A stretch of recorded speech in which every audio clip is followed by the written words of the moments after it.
Fíjense cómo marcha la luna que lleva la pancarta. 1, 2, 1, 2, marcado. Y ahí está la doctora Lina Romero Jaramillo, profesora de Lengua Española y Literatura, área de comunicación.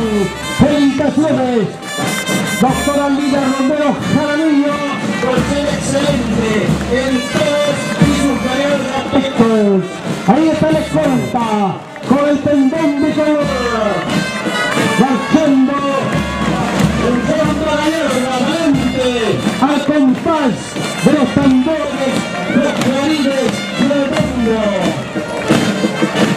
El primer grado del nivel secundaria está conformado por alumnas y alumnos que tienen como misión en su gallarrete y aquí están bailando, divirtiéndose,